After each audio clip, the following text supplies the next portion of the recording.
welcome to the Willville City Gym. All right, well, welcome back to the Willville City Gym. We do have a special today. We're going to be covering a Gen 1 tier list featuring my jock brother, Andrew. I am a nerd, so with that said, jock and nerd talking Pokemon. Fun stuff. Who doesn't love the controversy? On that note, do you have anything to add before we dive into it? Yeah, I'll just introduce myself. So my name's Andrew. I collected cards right when they came back out, born in 1992. I also played the Game Boy games. Absolutely love those. Played them again in college. So much fun. Played a little bit of like the N64 and GameCube games. And then lastly now, Will got me into Pokemon Go. I did it after 5 years. Pokemon Go name is Donkey D Dirt Nasty. So add me up if you want to get some good trades in. Heck yeah. And just to give you a little context too, probably already know from all my rambles because you got to fill time. But on the TCG side, into the trading card game, like you said, when base set Jungle came out, we were ripping those packs left and right. So it was a lot of fun. Unfortunately, some of them not in the best condition, but is what it is. But outside that Pokemon Go video game, Unite, Masters, right? So everything, which is great. So with that said, covering the categories that we'll be going over today to ensure that you know, as true Gen 1 fans, an actual Gen 1er, the only real generation apparently, and I'm looking forward to Gen 8 coming out next week.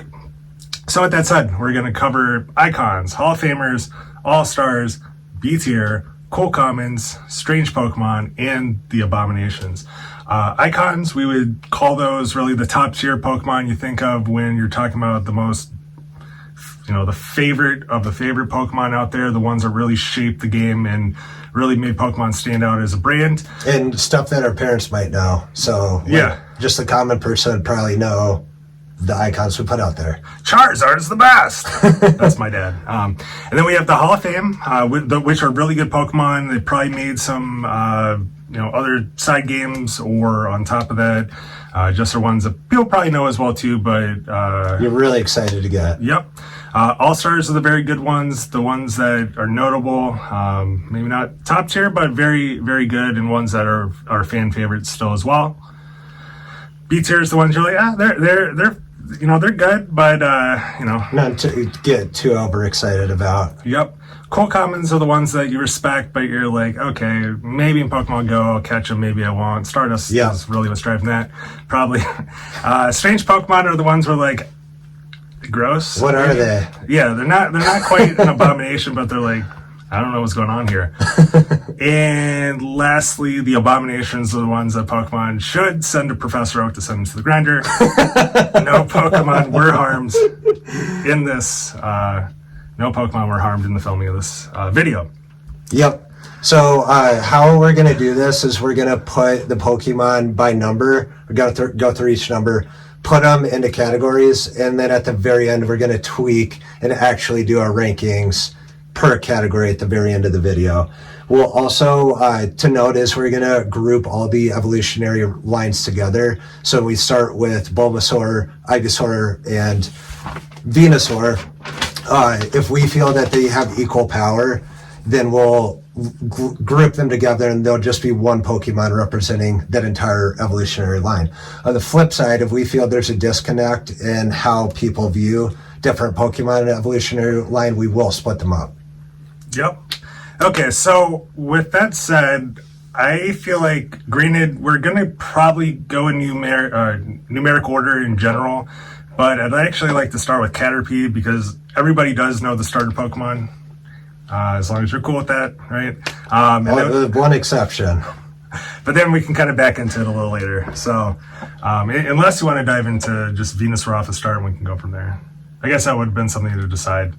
But I think it's only right we go with the starters first. Okay, the jock has it, because if not, he's going to beat me up. So, and one thing to note is that in addition to Will and I going through this, we're also at the very end of the video, we're going to have our dad do his quick tier ranking. Doesn't know that much about Pokemon, and we'll introduce him at the end when his segment starts. But that should be pretty funny. very funny dude. So look forward to that at the end of the video as well.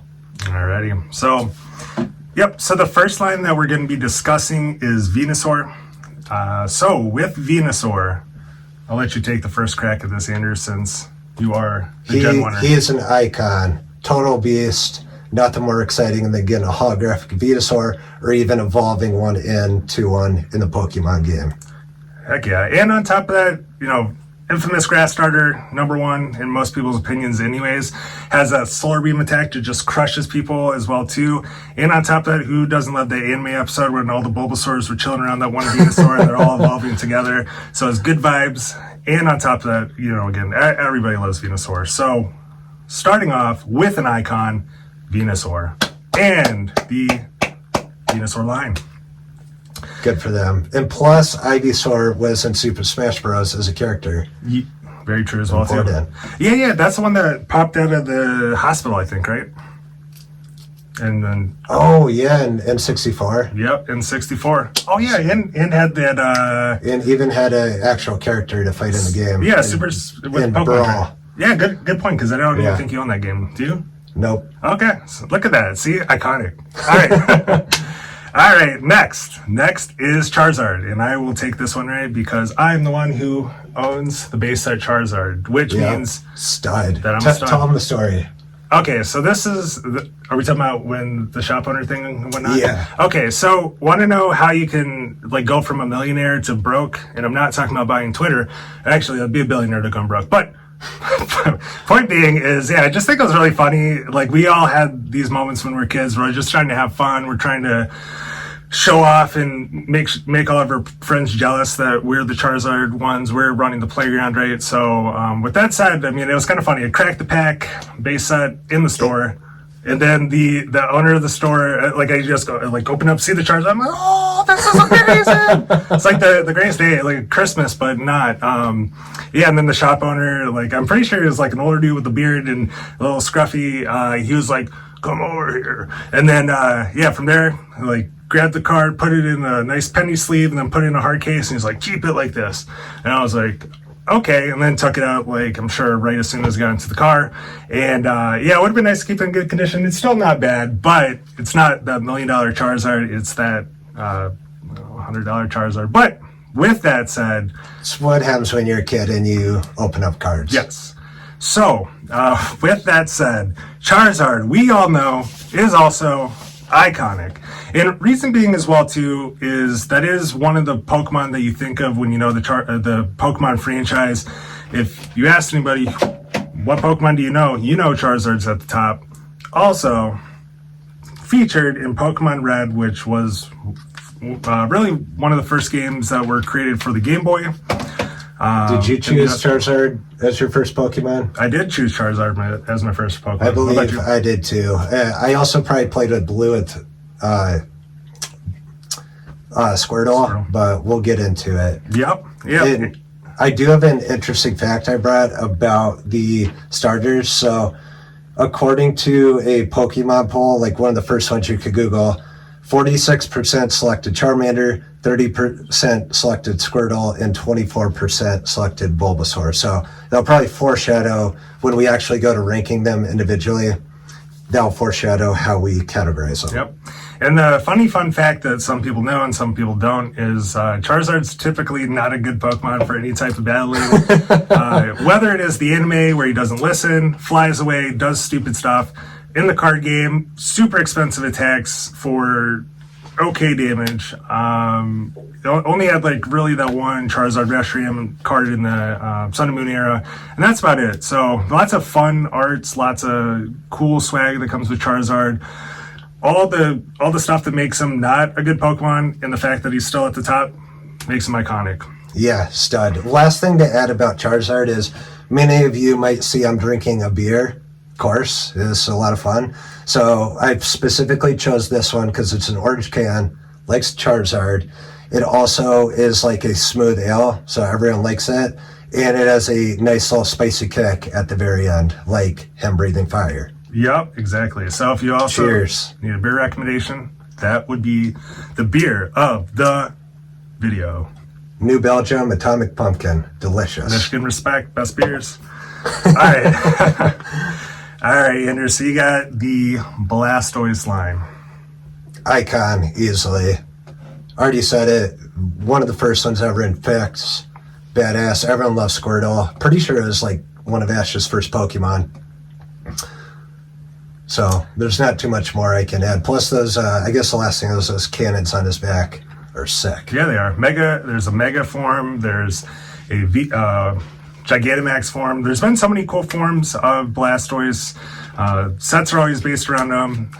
To your point too, I'm pretty sure after Ash battled Misty or something like that, he got Squirtle from the police officer in Celadon City. Wait, no, not Celadon. What? Cerulean? Cerulean City. So yeah, nice adoption story as well too. Everybody loves those. But yeah, Blastoise Beast has had some good cards throughout the year as well too. I think for battling, it's been okay for the VGC, but you know, obviously Gen 1 starter line, iconic. Yeah, cool. Well, all of these bad boys, all starters, icons. Absolute studs. All right. And with that said, too, now it goes downhill from here, right? All right. So the next Pokemon on this list will be the Butterfree Weedle. Nope, just kidding. Weedle's next. Butterfree Caterpie Metapod line. And this one actually will be broken up a little bit here. So starting off with Caterpie. Caterpie, in my opinion, is a cool common. Reason being is Caterpie is very sweet. He is friendly. He likes to spit webs up top and then turn into a cocoon. Great example of nature. So just good vibes all around from Caterpie. Now with that said, this loser, Metapod, you didn't even know his name, admit it, Abomination. And reason being as well too, and this is really what Peter Griffin grinds my gears here, is that whenever like you play this Gen 1 Pokemon Red, right? You have your weak little Charmander going through the Vermilion, no, the forest. See, if I was a real nerd, I would have known that name. But point being is, all I would ever do is harden, and you're like, cool, I'm not going to get hurt by it, but I'm going to take like 25 turns to knock this out. I hate you. Wish you were gone. Sorry to turn this negative, but I'm not happy about him. One shout out to Metapod, though, which will also highlight what Kakuna is. In that Pokemon Stadium game where the rocks are flying in and they're hardening, that game was actually a lot of fun. Okay, so, touche. Still Abominations because they suck in cards, suck in Pokemon Go, Pokemon, the Game Boy games. Pokemon Steam too. Only silver lining to these guys. Pokemon Snap, all he did was dangle from a tree. Yeah. So, point being though, pretty cool. That actually was a lot of fun, a really fun game. So, I believe too on the Nintendo Switch, there's the Pokemon Steam 2 that you can play on the online as well. So, if you haven't checked that out, very fun. Lastly is Butterfree, and trying to look at our preliminary rankings, and we put Butterfree as a B tier, but I'm actually going to upgrade that to an All-Star. Nope, I resist. And it is B tier at the very best. And that's fine because, with that said, I do outweigh him by 40 pounds, if not more. So we're going with All-Star, but disputed. So very disputed. Okay, so reasons I feel like he's an all-star. Maybe Andrew feels like it's a B tier. There was that Pokemon anime episode where Butterfree was a main feature of the episode. We also know that Butterfree has good vibes. It's a pretty Pokemon. Has some interesting support attacks that it has on teams, and on top of that too, very beautiful shiny as well too, being like a pink with purple and some green. So at least in my opinion, the color schematics of the shiny is really pretty, and just because of that, the good vibes.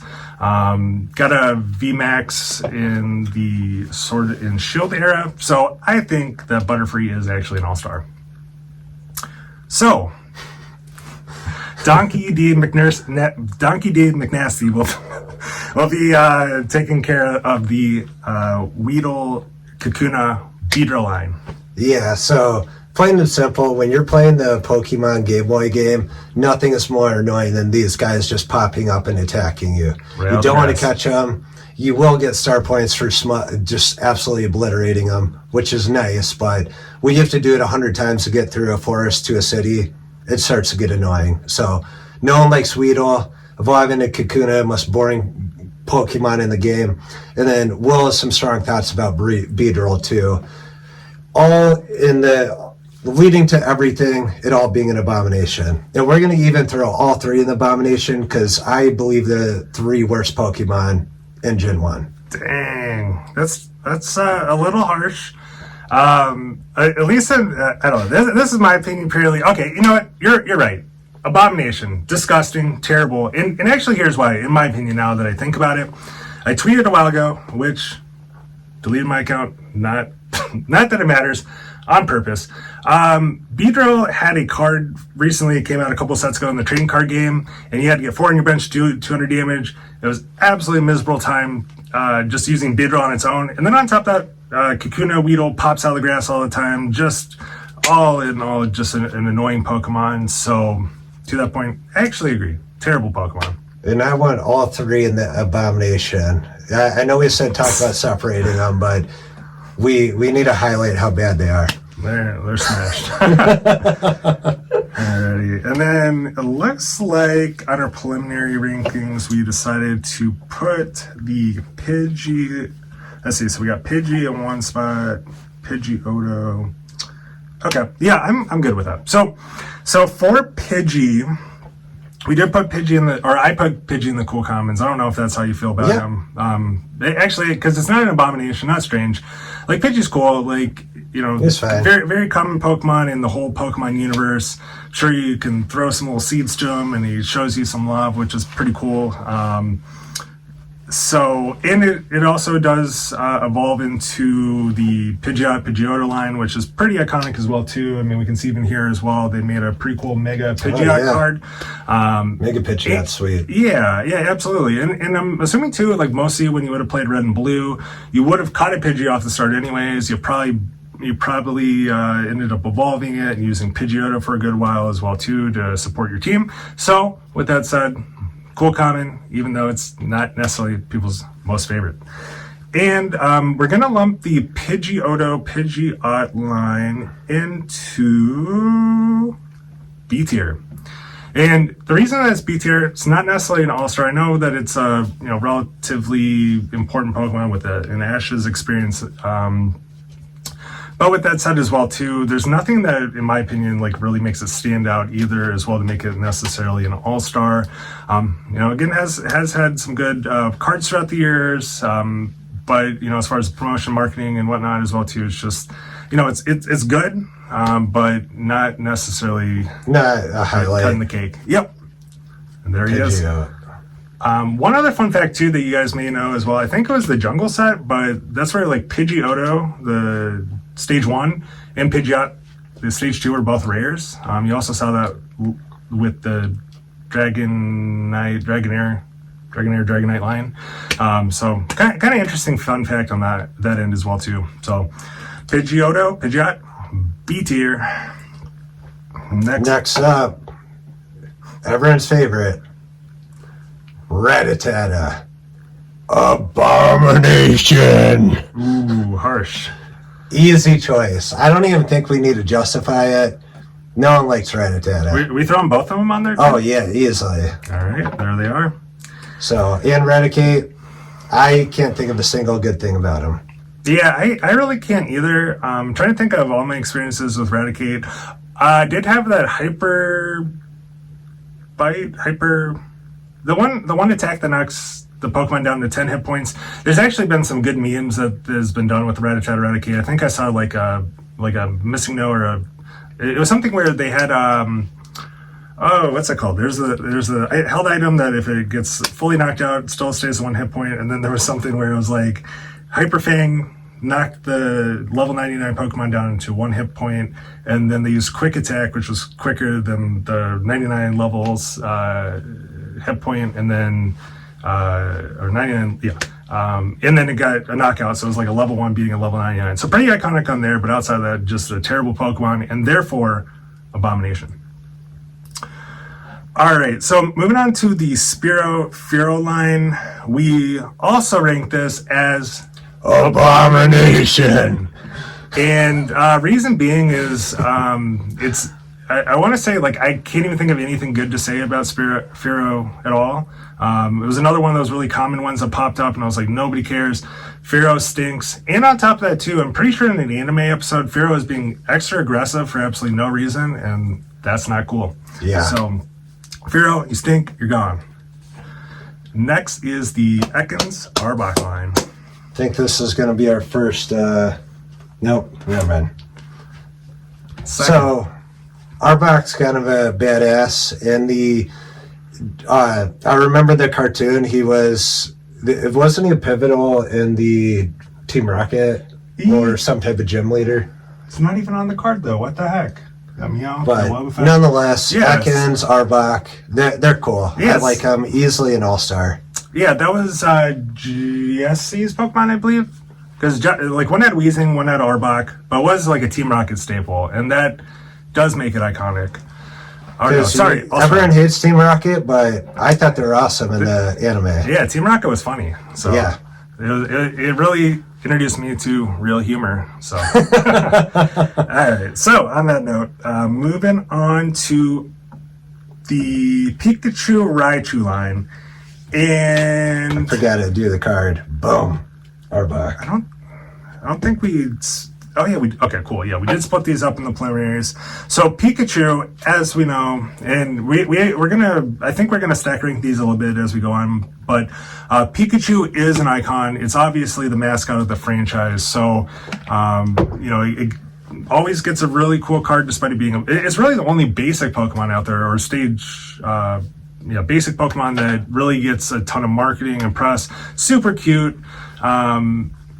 So at the end of the day, Pikachu really is the icon, like probably number one Pokemon in just the history of forever.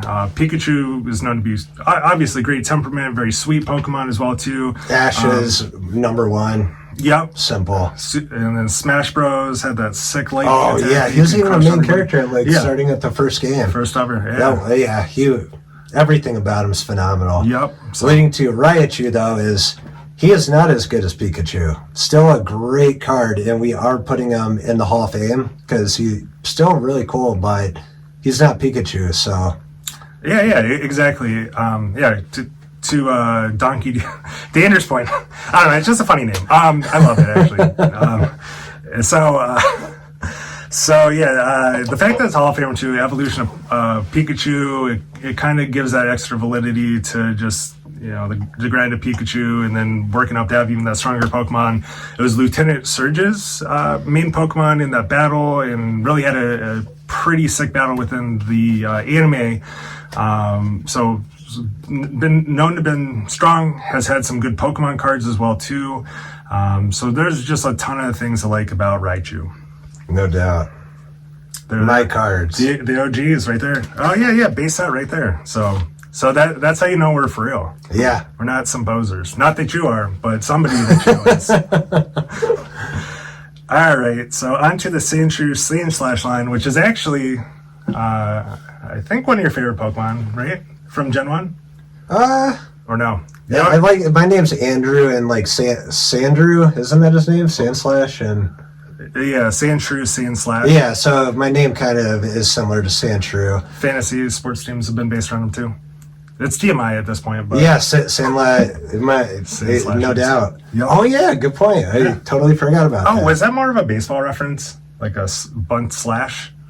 No, slashers just came out. Like my team had been the Sandlot kids for so many years, and I was getting destroyed. Mm-hmm. And then I was like, I need more intense names. So I was like, slashers. Keep the S's going, and that's kind of a fierce name. Exactly. So with Sandslash, we're putting him in the B tier. So cool Pokemon. No, outside of that, like nothing overly cool about him. Yeah, not super notable. I will point out though that the river course in Pokemon Snap, it did have that sweet portion of the map where you throw a Pester Ball at like a Geodude or a Graveler, and then they would slam to the ground, and then Sandslash would just twist out and pop out, and it was super exciting to see, especially to find it in the first place to get that dex filled out. So pretty memorable, at least through my experience as well. Yeah. All right, so moving on to the Nidorano's and Nidoking lines. Yep. So we are putting Nidoqueen as an all-star. As well as Nidoking. We'll Okay, just go ahead we'll just do it. We'll lump them together. Yep. So, I mean, part of it was that they were a pretty iconic Stage 3 within the Gen 1 base. I don't. Did it come out in Jungle? When did those come out? But I mean, they had some really neat cards. They had some good synergy as well too. I think like Nidoqueen had a card that was like boyfriend collecting or something, so just total player too.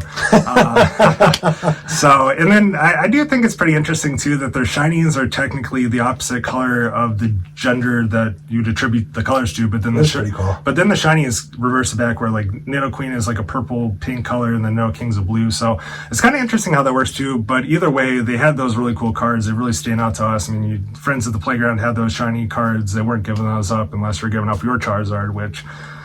And how are they in the card game? At this point, they're non-existent, but that's okay. Okay. Well, they can use Earthquake, which is a good attack. So we'll leave it at that. All right. So the next one up is the Clefable Line, and we're good with the B tier as well too. I know the Clefable Line had some fun moments in the anime. When they went to Mount Moon, found the moon stones, doing the little fairy dances. I know that's more of a Clefairy side, but we're lumping them both together.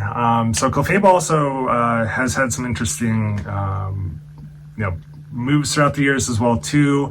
The metronome ability or attack, being able to really just pick any random attack, and that's what it is. I mean, they made a whole tournament around it for the video game during the Sword and Shield era also too. So, I mean, the fact that they give it that is pretty neat. I mean, there's nothing like super standing out about it besides that, but it's something that you can appreciate. So, B tier for Clefable.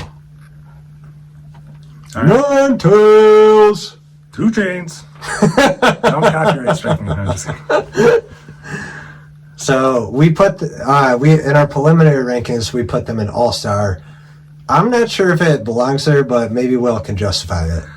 All right, so this is my thought is, and I personally am fine with leaving in the all-star range as well too, because when you go back to just within the bubble of Gen 1, that Ninetales card was really iconic as is.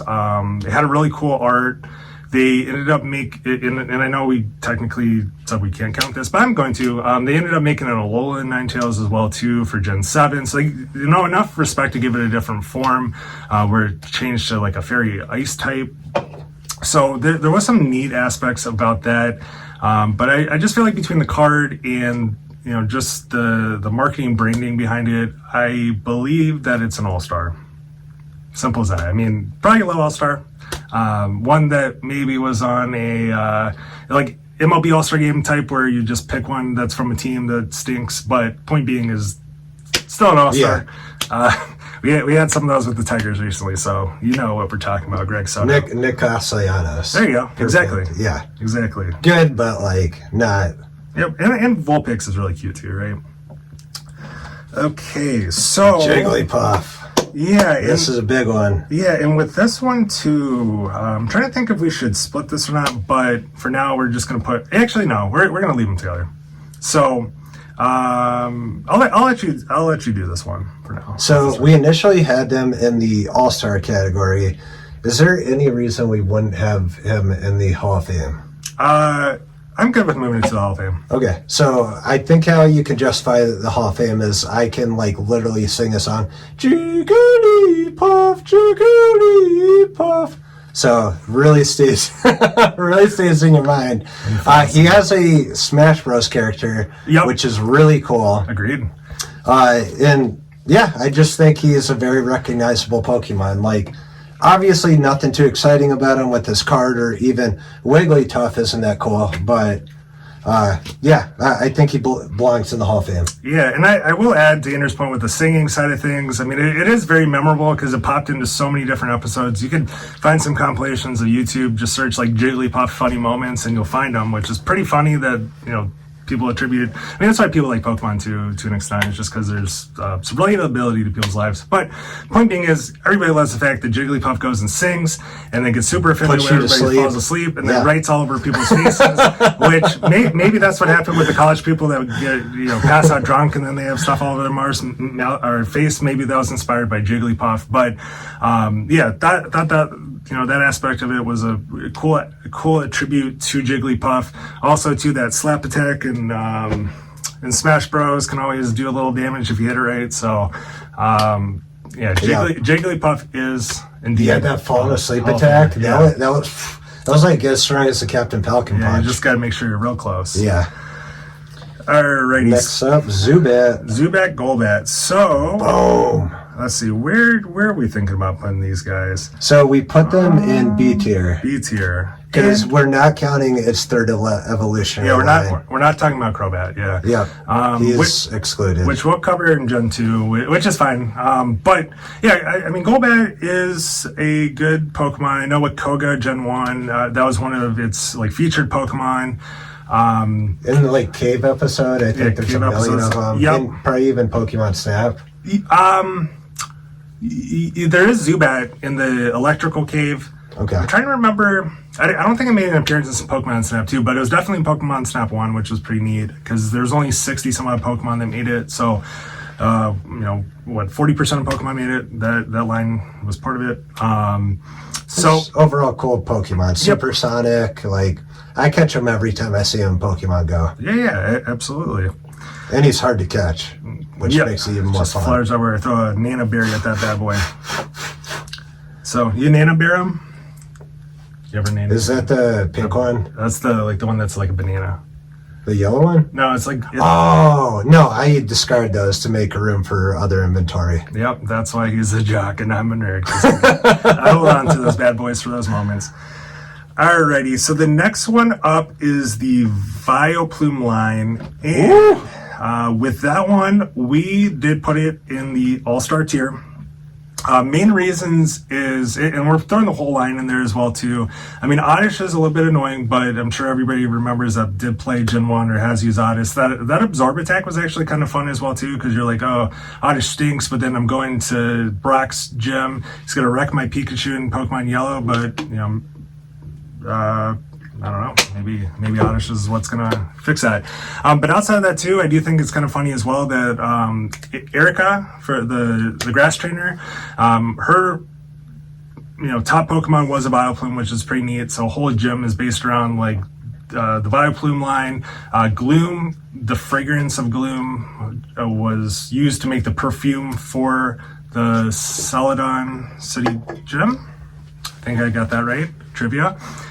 So, with that said, definitely an all-star. Has also has a couple fun cards. Never like super great, but at least some fun ones. I do think he's a cool looking Pokemon too. Yep. Just throw that out there. All right. The next is the Parasect. Abomination. Yep. It is an abomination. And point being is this jerk right here, at least in my opinion, like, first of all, no pupils in the eyes. That's really weird. Like, what's going on there, right? And it evolved into having no pupils. Paris, you can see down there, does. Yep. So that's an issue. What's he doing that he needs to get help for? And then on top of that, too, playing Legends Arceus, like, Parasect made that experience miserable. When you went around him, shot poison at you, like super aggressive for absolutely no reason. Yeah. So, and on top of that, like, has actually had some cool cards. So we're gonna pretend I didn't say that. Parasect, you stink. Alrighty. So the next one is the Venomoth Line, and Abomination. Dang, we did go with Abomination. Nothing to like about these guys. Literally nothing. I do agree on that. And like the Fuzz guy's kind of cute, but the fact that he evolves into Venomoth, throw him down at the bottom. Yep. Ain't got time for that. And on top of that too, I think the kind of interesting side of it too is, I don't know where the other, oh yeah, because we pulled the guys out. But point being is like, it's kind of interesting. There's a conspiracy theory out there about like Venonat evolving into eventually Butterfree, and then like Butterfree should have been the Venonat, and similarly like Venomoth should have been the Caterpie line. So there's a bunch of confusion, and then they scrapped them. They said this Pokemon's garbage, like in our rating. All right, so the next Pokemon line is the Diglett Dugtrio line, and we will give our first strange ranking to Dugtrio. Reason being, starts off as one Pokemon, turns into three. Nobody knows what's going on there. They kind of look like turds. Yep. Do not search Rule 34 Diglett Dugtrio stuff unless you want to be disturbed. I don't know if you know what I'm talking about, but I accidentally do. So it's just not a good Pokemon. The shiny on top of that has like a blue nose. That's it. Not fun. And on top of that, it's never had a good attack, never had high hit points. Stinks. I was going through my Pokemon cards earlier. I had a Hall of Fame Dugtrio. I was kind of mad about it. What a waste of a holographic. Yeah. Are we talking about the card that's like crashing through the floor? Yeah. So that was kind of cool. Yes. The art form of it. But I'd rather get a holographic of a different Pokemon. Yep, exactly. So just leave that cool artwork, not a holographic. Yep. So that's part of the reason it's not an abomination. It's strange because the artwork. So, all right. So this one will. We initially had it as a All-Star, but I believe now it warrants a Hall of Fame. But if Will feels differently, we can keep it an All-Star. Okay, I would like to do a split then. Okay.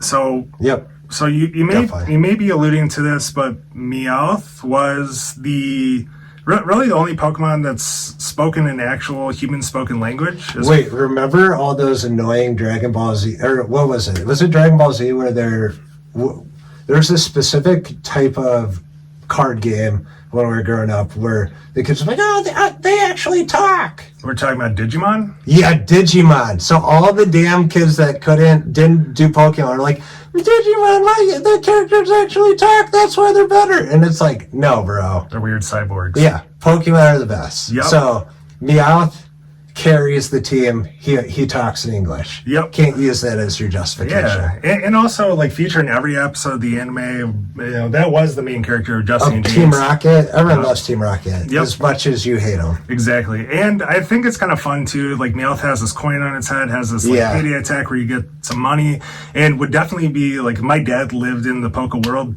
Meowth would be his Pokemon because he'd be like, oh sweet, some pennies on the ground, thanks Meowth. And he'd attack a lot of crap. Yeah, he would. So, he'd be that guy who would... And then the Persian obviously does belong to be an all-star. Yep. You mentioned that was like Giovanni's core Pokemon. And it's a good evolution. Like, obviously he's not Meowth because he didn't have the presence in the TV show. But he is a good card overall. So, there they are. And I have to say, Persian actually...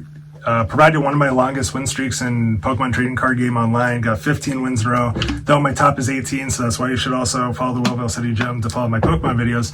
But point being is that Persian had this like cool like rip claw attack or ability where no, it wasn't ability, it was an attack, but it would take your Pokemon or your opponent's hand from like 8, 9, 10 cards or whatever it is. You could discard as many until there was 4 remaining, so it just discarded all your opponent's like really good cards. So so it had some good love within the game. So definitely an all-star between the card and the fact that it was Giovanni's like main Pokemon. All right, so we are moving next to the Psyduck and Golduck line. Yep. So we put them without even question an all-star. Don't think they belong in the Hall of Fame just because outside of him being a funny and cute Pokemon, like everyone loves Psyduck, so clearly an all-star, but I don't know if he's noteworthy enough to be labeled as a Hall of Famer. Yep, and I think that's fair, though when we do like rearrange the ratings, definitely getting moved towards the front of the All-Stars. I mean, I like the fact, too, that, yeah, he was funny, a little bit charming. The fact that it'll get, like, a headache, and that's the only way that it'd be able to do some good damage. And the fact, too, that, like, Misty never wanted Psyduck, but then Psyduck would always follow her and tag along, made it just, like, super funny the entire time, too. So, Psyduck's definitely an All-Star, very memorable Pokemon, and real breaking Nate's favorite Pokemon, too. Everybody loves him, so like this video for that reason. Just kidding. But, and Golduck's just, we're looping them in with Psyduck, like, good evolution. Yeah, and it had the one cool card where there was like a beam shooting at us. Oh, yeah, that was sick. That was pretty sick. So. Yeah. All right, so the next one up is the Mankey Primape Line. And that we did rank as a cool common, and I'm still good with that as well too. It had funny moments in the anime with Ash. I believe that he was like forgot about Psyduck. I think he like beat up Ash. I could be wrong, but definitely has a temper. Everybody remembers in Pokemon Snap when you threw an apple at Mankey and then you like punch that apple really far, and then eventually you threw like Squirtle shell at him, changed the game as far as the whole map went as well too. And actually had some pretty cool arts too within the yeah, he did trading card game as well too. Yep. So yeah, definitely cool comment. I'd catch them in Pokemon Go or Mankey. Just wouldn't necessarily go out of my way, I guess. So all right. So the next one is the Growlithe Arcanine line, and with that one, we did put it in the Hall of Fame as well.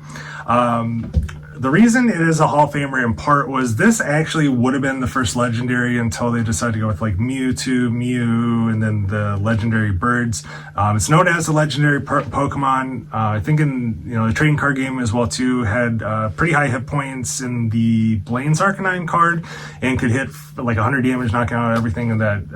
This is a good card. Yeah. 100 HP, 50 for the first attack, 80 for the second. Yep. Don't even know what that means, but that looks pretty good. Yep, exactly. So, and I think it's neat too because we can't talk about the next generations, but I'm still going to. I think it's kind of interesting too that it got another different form to it where it became like a ground type. Granted, that made it worse, but it is what it is. So, Arcanine, Hall of Famer. Growlithe Line, Hall of Famer. And his tiger stripes. Yep. Sick. Love that. All right, so next up on the list is the Poliwrath Line. Studs. Easily an all-star. Congratulations. Without question. He just looks cool. Yeah, and I wish you had the card that I have that... it's pretty neat. It actually is. I'm pretty sure it's like him on a runway or something like that, and he's just jumping super high and about to like punch the air. Maybe he's about to punch you. I don't know. But Poliwrath's always pissed. Is the spiritual Pokemon of my dad. Yeah, he looks so fierce. So, Dad, if you watch all this, it's true. So you are Poliwrath. Dress up like him for Christmas. Alternatively, too, fun fact too is Poliwhirl's circle spins counterclockwise.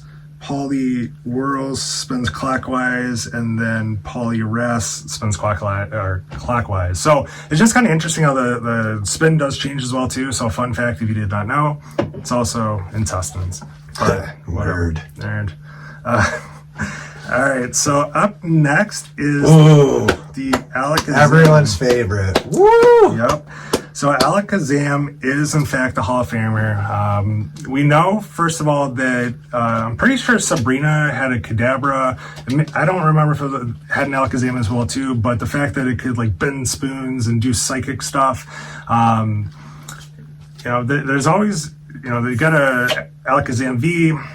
Fun fact as well too that like Kadabra is so cool that one magician ended up suing Pokemon or Nintendo to make them where they couldn't make a Kadabra card because the magician that used the catchphrase Abracadabra said they couldn't use it.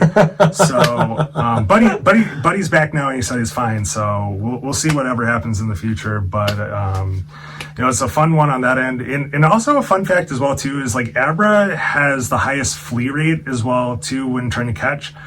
So if you were to throw a Pokeball at Abra and it does not catch on the first throw, there's actually 90% chance it'll run away, which is really one of the It may be actually the highest in the whole game as far as like flea rate as well too. So it makes it also memorable on top of the fact that like Alakazam as a Stage 3, being able to beat up on Pokemon is always fun, was memorable within the game. And trying to remember too, is this one that you actually have to trade to get as well too? I'm not sure. Fact check me, but it might be one of those where you have to trade a cadaver, but maybe not. I don't know. But fun Pokemon regardless. I love the spoons, and I think he gets a spoon per each evolution. Yep. Spoon per evolution. Everyone loves spoons. Like, it's a fun little magic little like Easter egg. And I consider Alakazam and Gengar to be like the Psychic Bash Bros. Yep. Psychic's like one of the coolest Pokemon. What are they called? Categories or Psychic? Or are you talking about Telepathy? No, the different. Like you got like green, red, yellow. What are those called? Psychic, purple. So anyway, Psychic's one of the coolest categories of Pokemon that you can get, and Gengar and Alakazam, Bash Bros. Bash Bros. Boom. Alrighty, so the next line up is the Machamp line, and as you already guessed it, Hall of Famer. Not only did it have one of the most iconic cards as well, too, with the so sick. I believe it was the initial like starter theme deck had a first edition Machamp in it, which was pretty cool. So most people had one in their collection. It was memorable because it looks sweet as well too. Everybody loves fighting types. Everybody loves forearms, or some people do. I don't know, but either way, just a really cool looking Pokemon. Has had some like a Gigantamax form in Sword and Shield, so has gotten some love on that end. So Machamp is just really cool. Their names, Machop, Machoke, Machamp, sick. Yep. And I feel like Machamp's really good in Pokemon Go. It is. Good point. It hammers those stupid Team Rocket balloons that fly above me all the time. Exactly. All right, so the next line that we have here is the Bellsprout, Victreebell, and Weeping Bell, which I messed up that order, but does not matter. So this Pokemon is definitely a strange Pokemon. It is a Venus flytrap, but at the same time too, it's a questionable Pokemon as is because of the design. Point being though is that the only redeeming quality of the Bellsprout, Weeping Bell, Victreebell line is that it did in fact eat James one time. So that was pretty neat. But outside of that, it's just like this weird plant that's like, so at that point, just strange. It's weird. Yeah. Pokemon, I do want to give one credit though. Pokemon Snap being able to throw that Pester Ball at the Weeping Bell to then turn into a Victreebell was pretty cool. So therefore not an abomination. All right, next Pokemon up is Tentacruel. And we are, I guess I'll take this one too. So cool common as well. So I mean, there's nothing really like super exciting about like Tentacruel from the standpoint of like the card game, video game. At least in my opinion, I just don't think there's been really much that's allowed it to stand out as is. But at the same time, like it's a cool design. I think that part of it's pretty neat. And on top of that too, if you go back to the anime, that was really one of the first Gigantamax forms that you would actually see. There was like the Tentacruel as well as like the Dragonite with the lighthouse. It was kind of in the same area, so I'm assuming it was related to Galar maybe, or there's some theories out there like that. But with that said, I'm sure everybody remembers from the anime, like Tentacruel got super big and just started smashing cities and stuff like that. And when you're a Pokemon that turned the anime into the game of Rampage, that's pretty cool. I do want to add something. So one memorable thing I have about Tentacruel and Tentacruel is that when you're in that city in the Pokemon game, the Game Boy game, you're going up and down that coast. Like you'll run into and that's where you would catch the random missing now. Yeah, missing number that allows you to just evolve all your Pokemon to max, which awesome. Yeah. You'll hit a bunch of Tentacruels along the way, which like It's totally worth it. Cinnabar Island. And, yeah, so good point on that end, too. Yeah. And I think to your point, too, I can't remember what number it was, but, yeah, there's some coding issue there where essentially, I think it was like the item that was in your 4th or 5th slot or something like that would go from, like, whatever number you had to be, like, 99. So then at that point, you could have, like, 99, or you could have, like, a rare candy in that slot, and then it turned to 99 candies in that slot. But then if you did catch it, though, then it would, like, mess up your whole cartridge and game and stuff like that. So it was some bad juju, but Tentacruel made it memorable for that reason as well. Yep. All right, so the next one up here is the Golem Line, and we provided a preliminary rating of a B, and I'm still good with that as well too. Can we justify All-Star? Because I think Geodude's really cool, but I guess evolving into Graveler and Golem is not that exciting. Yeah, because I guess to your point, like, I mean, maybe we could split it up and put Geodude as an all-star. You can give your reason why, and I can give my reason why. I would assume you would assume. I just think Geodude looks cool. All right, but actually, I'm good with splitting that up, and this is my reason. So if we're just starting with Geodude, as we recall going back to the anime side of things, which does build some lore around just the actual video game stuff like that.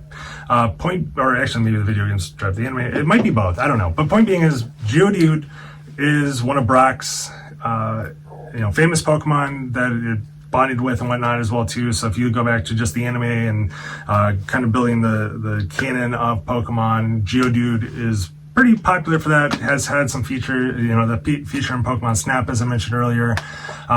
To Andrew's point, Graveler's not super exciting and did that weird dance in Pokemon Snap when you played the flute. And then from there, like Golem's gotten some love for cards, but it's never been a Pokemon that's like, necessarily stood out, but was, also decent. It was one of those two that you had to trade with a friend, so at least kind of built that like connection community of like, oh, we got to trade. So with that said, that will be a split rating. Yep. All right, so next up is the Ponyta and Rapidash Line. Look at how cool this artwork is. That is really cool. Agreed on that end. So I will say, at least in my opinion, I can't really think of any like notable cards, notable like video game aspects of things, besides getting the Galarian form, which we'll talk about when we do a Gen 8 ranking, but irrelevant right now. But I will say the Ponyta shiny is one of the most like coolest shinies in all of Pokemon Go. I don't know if you've ever caught one, but I've caught two, and a third in Legends Arceus. And just to see the blue flame, it just looks real pretty. And that's all I gotta say. Just cool. All right, so next up is the Slowpoke Line.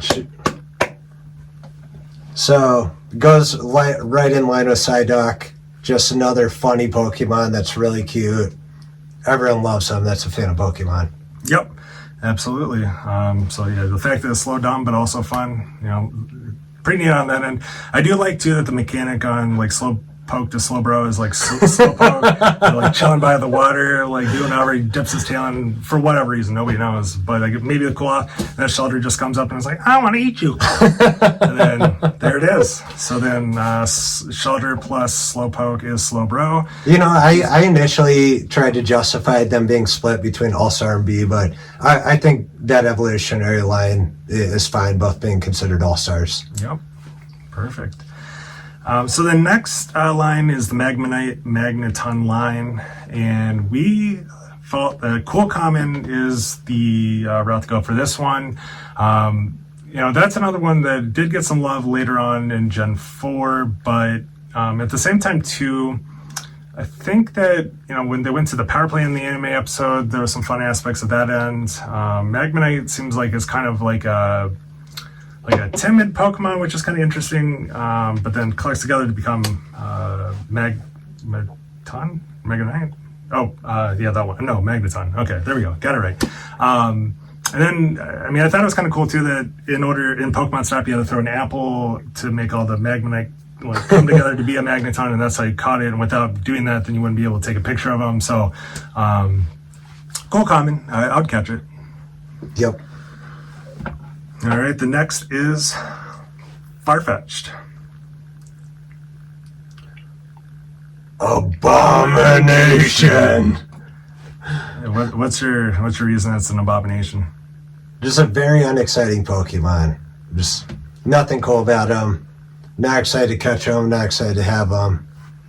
Totally forgetful. Yep. And the one thing I'm going to throw out there, too, is when I bought the 20th anniversary set of Pokemon Go, where they reprinted some of the base set cards, the Farfetch'd had like 60, I'm pretty sure it was like 60 hit points, had a 50 damage attack for like 3 energies, and they made it a rare. Like, that rubbed me the wrong way. So Farfetch'd stinks. Boo. All right, so next up is the Dugtrio Line, and... Weird. Strange. Okay, cool. I wanted to make sure that's where that was. Yeah, it is strange. Like, I hate the evolution. Like, I think Dugtrio, the first one, is cute, and then it evolves into just the ugliest thing in Pokemon. Yep. So, yeah, the 3 heads is weird. Granted, I think it's interesting that I think each head has its own, like, personality, which is kind of cool, but at the same time, kind of weird. And the fact that, like, in Pokemon Snap, like, hopped out in front of you and then ran around the beach, and you're just like, what is this guy doing? What's he on? So I was like, yeah, this is really strange. And then you want to get the Pikachu on the surfboard, and it's just killing the vibe. So, you know, just a strange dude. You got to accept him, but... Weirdo. Okay, so the next is Seal and Dugong, and we're putting them in a cool common. I mean, Seal's a cute Pokemon. Dugong's a fine evolution. Yep, and that's all you need to know. Oh, I can't get rid of this ad. Nice. Okay, next is the Grimer Muk Line. And so Will wanted these in B, but I think he should be an all-star. What's your justification of that? I think it's a very cool Pokemon. It's like the Sandman, but like goo, and it like gets huge and morphs. And you talked about the episode where Muk becomes like a tidal wave and is gonna like kill everything. Yeah, because that was like the power plant episode too, and there was all those Grimers that were coming out of like the tunnel, and they were smelly, and like bad juju was going on. So yeah, to your point, I think it should be at the higher end of B tier. Okay, I think that's fair. I was about to move it to All Star because actually it's had some good Pokemon cards in the trading card game. Okay, yeah, let's move it on up then. All right. It belongs in the All Star tier. Getting promoted. Good for it. Good job. All right, so the next is the Shelter Cloyster Line. Boom. Cloyster, got him. I still haven't caught this guy in Pokemon Go, and I'm mad about it. Wait, how have you not? It just has never been around since I started playing, like a year plus ago. That's unfortunate, because I've had so many, and I've had 2 shiny Shelters. So well, it looks like we'll be trading. We will be. So, this one, where did we even put it? Did we skip this one? No, it's in Strange. Okay, cool. I want to make sure. Maybe I'm blind. Okay. Yeah, it definitely is Strange. Reason being is, kids, close your ears. But yeah, we know what this looks like as well too. Very, very strange. And then outside that, like, hasn't had like any good cards. Video game not noteworthy. So at the end of the day, I mean, it's an interesting design, but it is a strange design. Evolution into 50 HP. Yuck. Yuck. So you are a weirdo Cloyster. All right, next up is the Ghastly Hunter Gengar Line. Yep.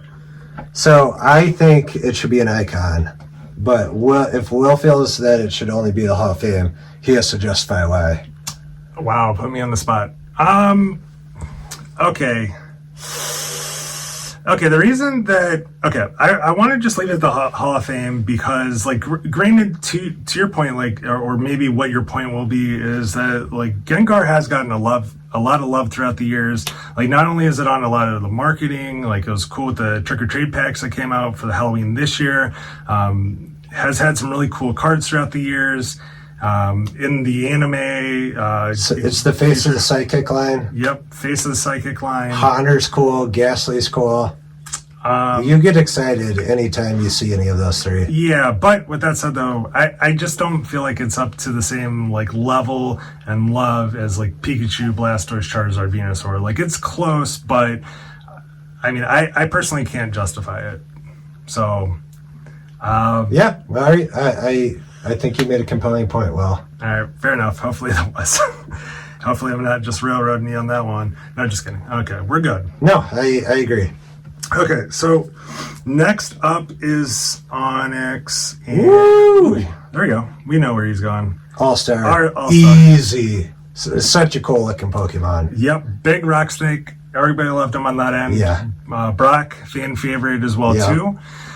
So, love him for that reason. That bite attack, if you remember in any of the Pokemon games, battling Brock, it would have, I think it was bind, or bite or bind. Especially, was he in yellow too? He would just destroy you. Yeah, it was so hard. I had to get Pikachu to like level 20 before I compete at all when I was like level 10 or level 12. But yeah, he had that one attack too where like literally it would just like continuously attack you until you're dead and you couldn't attack back. It was absolutely insane. Do want to say though, interestingly enough, in the anime episode, I'm pretty sure that like Onyx got knocked out by Pikachu via Thunder Shock because it got wet. Oh, that's pretty cool. Who would have thought, though? Yeah. So just kind of interesting, but Onyx has definitely gotten very good all-star. All-star. Easy. All right. So next up is the Drowsy Hypno Line. And this one are creeps. Creepy. Like it should be an abomination, but at the same time, it's weirder than being an abomination. Yeah. So it's more of a strange. It's really weird. I mean, at times it's a kind of a cool design, but like Pokemon Go, like with the wiggle fingers and stuff like that, I don't want to be touched by those. And then on top of that, like I'm pretty sure that Hypno kidnaps kids. So hide your kids, hide your way from Hypno and Drowsy because they're very strange and need to be on the locked up. Yeah, neighborhood watch. They need to end up on that. So, or not as like people watching, but people need to watch them. So, should be in jail. Yep. Amen. All right. So next up is Krabby Kingler, and where did we throw these? Abomination. No one likes these guys. Dang, I don't even think we rated them either. Yeah, we did. Oh, we did? Yeah, they're the second one in the Abomination. Oh, nice. All right, perfect. You're right. I clearly cannot see. No, I can see. I'm just not paying attention. Point being, no one likes them. Nobody likes them. It has those like weird bubbles too that pops out of its mouth. And you're like, ugh, gross. The only thing good about crabs is eating them because they're delicious. And you can't eat Pokemon because they're just a game. Exactly. So, but in the manga though, they could be eaten and they should be eaten. Because those get a little darker. So yeah, the mangas. If you ever, I need to actually read them sometime. But yeah, if you need like a more mature version of Pokemon, that's the way to go. They're really neat. So give those a shot. I have no clue what Will's talking about. I'll show you later. All right, so next up, okay, but actually it's just basically a comic book, but it's Pokemon, and it's like Japanese. Cool. So you like read. It's like a graphic novel. It's a graphic novel. So it's like pictures and words. And it's like a comic, but it's like more mature-ish. Okay, cool. So yeah, it sounds very interesting. Yep. So for Electrode, we had him in Cool Common, but I think we should promote him because him in the Pokemon game was sick. How he would just pop out and explode and just literally knock you off the map if you're close enough. And just the self-destruct, I think, is really cool. Yeah, the fact that it can self-destruct is neat. And I also say, too, I guess, if I think back to my childhood and just, like, learning to be a troll, that probably is what helped spread it on top of just being a big brother. But point being is that like when you did Pokemon Snap, went through the cave, so the apple at the electrodes, they all blew up, and you're like, you stink. And then on top of that, there was that one electrode at the end of the cave map that you had to throw the apple at, and then it exploded, and then opened up the opening to the volcano layer as well too. So to your point, I mean, I guess at that point we'll promote it to B tier. So I agree. Pretty. Oh yeah. Also, too, shiny form's pretty neat too, with it having like a blue top and a blue bottom as well. And actually, too, there's thoughts that like Electrode and Voltorb evolved from a Pokeball effectively as well too. So there's kind of some neat That's lore really backstory cool. to that. Yep. TNT. Yep, exactly. So next up is the Executor Line and Strange Pokemon. Cool. Just want to make sure we're going to put that there. Okay. Do you Execute is so weird. Like, the weirdest card you'll get is an egg that has a cracked open head. Yeah, let's put Execute here instead of Executor, but both are valid. So, to your point, cracked head, those eggs all have different personalities. They all look angry. They all look strange. They're doing strange things. One's dead. Executor, you know, he's a weirdo too. Like, if you watch the anime, you'll know what I'm talking about. He's just that one dude that you're just like, do we have to hang out with him? So, Yeah. hopefully nobody's in that spot. If that's you, sorry. Subscribe to my channel, at least comment back to you. So, sorry, self-promotion. Okay, anyways. If you made it through this video about an hour into it, though, we do love you personally. So we'll send you a Christmas card if you send us your address. Or at least I will. So, next one is the Marowak and Cubone line. And we did put this in a cool comment. So, you know, the standout moment for Cubone and Marowak is the fact that in the cemetery building, who's ever heard of it, something like that, Marowak was at the top as like the mom of the Cubone that was like sad in there as well too. So it kind of has that like dark lore to it, but you know, it's kind of notable for that reason. The bone that it throws is like a boomerang, which is kind of cool. That is cool. And it may even be related to Kangaskhan as well too. There's some theories about that as well. So overall, it's cool. It's cool. I mean, there's nothing notable about it, but that lore backstory about it makes it pretty neat. Definitely. Okay, next up is, and we can both do these together, I think. So we're going to go for Hitmonlee and All-Star. Hitmonchan. And they're just intimidating. yeah, like the fact that they can do kick, you know, the punching and kicking is pretty neat. You may not know this, but Hitmonchan, Jackie Chan.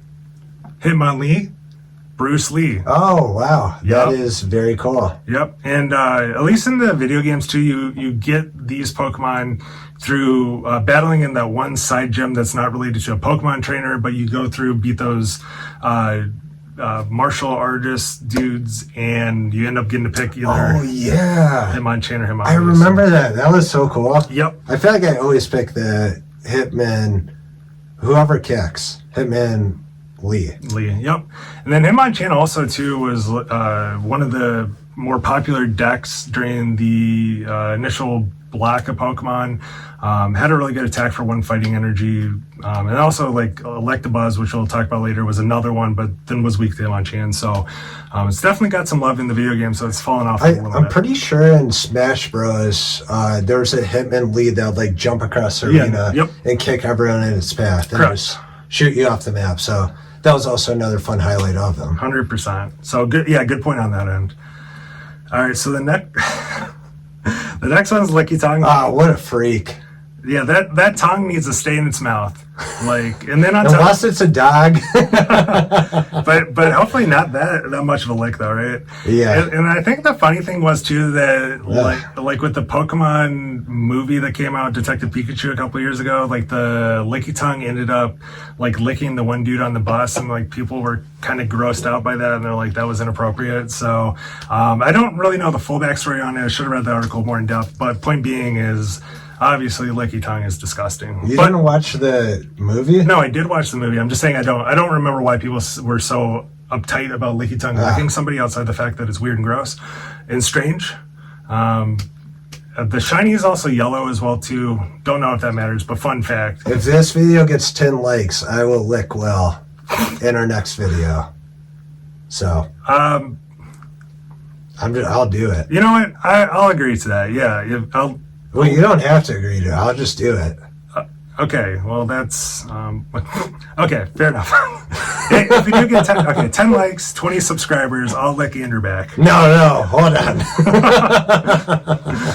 Because then we can make it a 50 like I've wanted for like the last couple videos. So not that it matters, but definitely like this video. If you made it to this point, I'm gonna actually like chapter that segment just so it's easy to find. Okay, so next up is the Wheezing and Coffee Line. These guys are cool. So, where are they on our preliminary ranking? Are they unranked?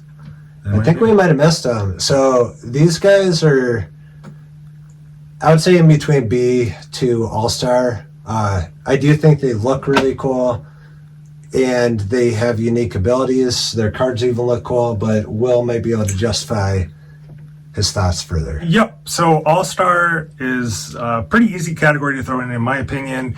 One is that it was one of Jesse and James's Pokemon that it battled with on a regular basis, so it had a lot of features within the anime. Similarly, I could be wrong about this, but I feel like it was one of the Smash Pokemon maybe, but if it was not, should have been. And on top of that, in the trading card game, even recently had the one card that shut down all abilities. So it was like the most annoying Pokemon in the entire format. Troll. Giant troll. So whether it's anime, card game, just a giant troll. And it ended up getting a different regional Pokemon in the future as well too, which was kind of interesting as well. So with that said, definitely an all-star. Yep. Whole line is. And one last thing to add, when it comes to Pokemon Go, the rappers out there are notorious for smoking. And so I name all of my wheezings and coughings that I catch that are good enough to hold on to names after rappers. Like one of them's named Lil Yachty. That's funny. Yeah. Yeah, and Lil Yachty has some good songs too. Yeah, so he's a beast. pretty sweet to give him that shout out as well. Yeah. Within the Go category as well. All right, so next. Oh my God. So these guys are phenomenal.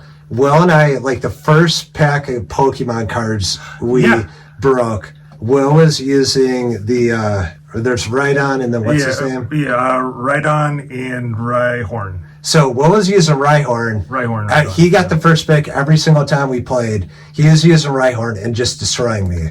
Like solely because he had that card, he won every single match we played during the first instance that we played Pokemon cards. Yeah, we had the 10 pack, or the 10 card, or I think it was 11 cards. A starter pack or something? Yeah, it was like 11 cards, and we actually played it like a game of war for some reason as well. So like, kids make up whatever rules they want. So just based on HP? Yeah, just based on HP. So like usual, Big Brother set up a winning formula. Yep, exactly. So, and did we rank these guys also? I don't see them. Wow. Probably B tier.